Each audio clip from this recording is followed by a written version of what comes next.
The moment milk leaves the cow, a hidden clock starts ticking. It comes out warmer than your own body and already alive with bacteria. Left alone, it would spoil within hours. That race against the clock is the secret behind how milk gets from the cow to your table. And it holds one of the most interesting facts in your kitchen.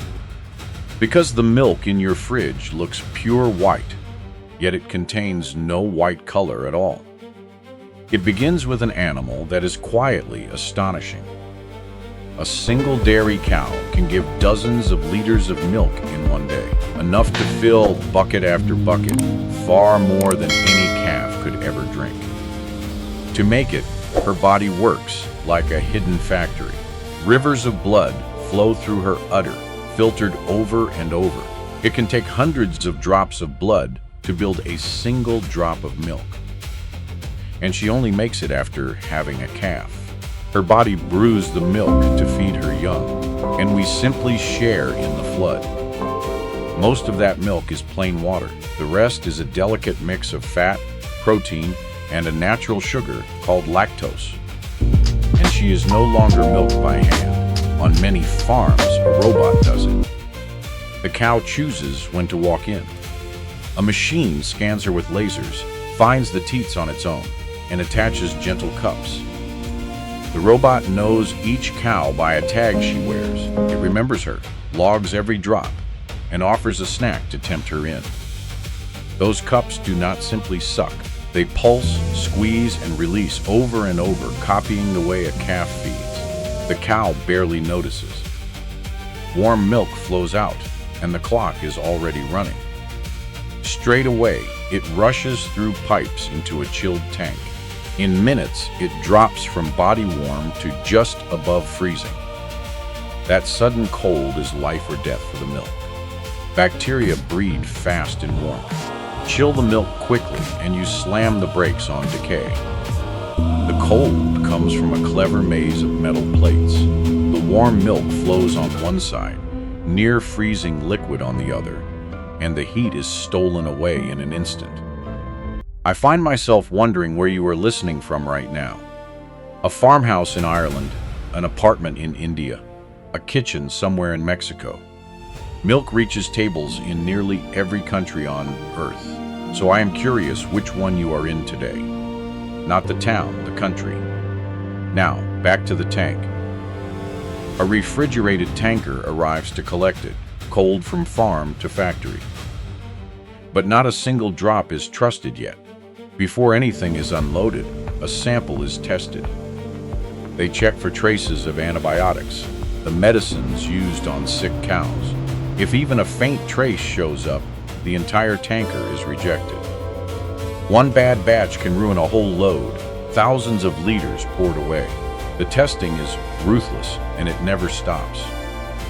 Every load is graded as well. The cleaner the milk, the more the farmer earns. Quality here is measured right down to the invisible. Inside the dairy, the milk meets its first great machine. Raw milk is not one liquid. It is watery milk with tiny drops of fat floating inside it. So the milk is poured into a spinning separator, whirling at incredible speed. The force flings the heavy part out and the light cream inward. In seconds, cream and skim are torn apart. That spinning bowl is a blur of hidden discs, turning thousands of times a minute. It does in a heartbeat what once took hours of patient waiting for the cream to rise. Now comes a step that surprises almost everyone. The milk you buy is not left as the cow made it. The fat is added back in, measured to an exact level. Whole milk, half fat, skim.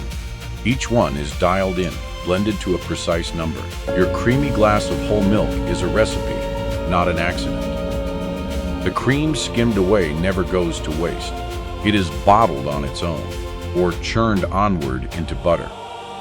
So here is your choice, a rich, creamy, full-fat glass, or a light, thin skim. One word, creamy or skim, write it below. But there is a problem with fat in milk. It likes to float. Leave old-style milk still, and the cream rises to the top as a thick plug. Every glass would be different, some fatty, some thin. So the milk is forced through a machine under crushing pressure.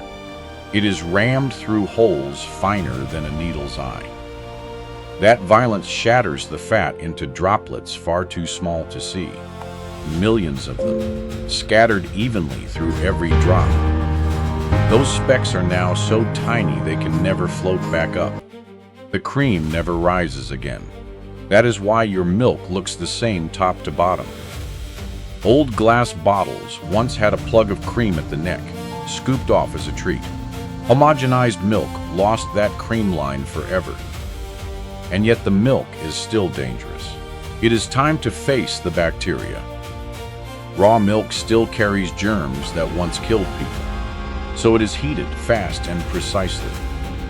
It races through hot pipes, reaching about 72 degrees for only 15 seconds. Just long enough to kill the harmful bacteria, then chilled again at once. This quick heat is named after a scientist who discovered it. His method saved more lives than almost any machine in this story. And some milk is pushed much further. It is blasted to a far fiercer heat for just a few seconds. That extreme burst kills nearly everything inside. The milk becomes so clean, it can sit on a shelf, unrefrigerated, for months. That is the mystery of those milk cartons stacked on a dry shelf, far from any fridge. Not magic, just heat pushed to its limit. To hold that milk, the carton itself is a hidden marvel. Layers of paper, plastic, and a whisper of foil sealed tight. The foil blocks light and air completely. Sealed inside, the milk is locked away from the world, safe for a season. And many cartons hide one last gift. A dose of vitamin D is stirred in, the vitamin our skin makes from sunlight. So a glass of milk quietly hands you a piece of the sun in the middle of winter. Here is something stranger still. Most adults on Earth cannot fully digest fresh milk. As young children, we all can. Then, for most people, the ability quietly switches off. Yet a chance mutation lets some keep drinking it for life. It spread through whole populations in a world built on dairy. And the speed of it all is easy to miss. A cow in a field can become a carton in your hand in barely a day or two. The whole chain is one long sprint against spoiling. Now, back to that promise from the start. Why is milk white? Here is the strange truth. Milk holds no white coloring whatsoever. None. The whiteness is a trick of light. Those countless tiny fat droplets and the proteins floating with them bounce light in every direction at once. All those scattered rays blur together, and your eye reads the chaos as pure white. It is the same reason snow and clouds look white, though they are only water. Take the fat away, and the illusion weakens. That is why skim milk often looks faintly, ghostly blue.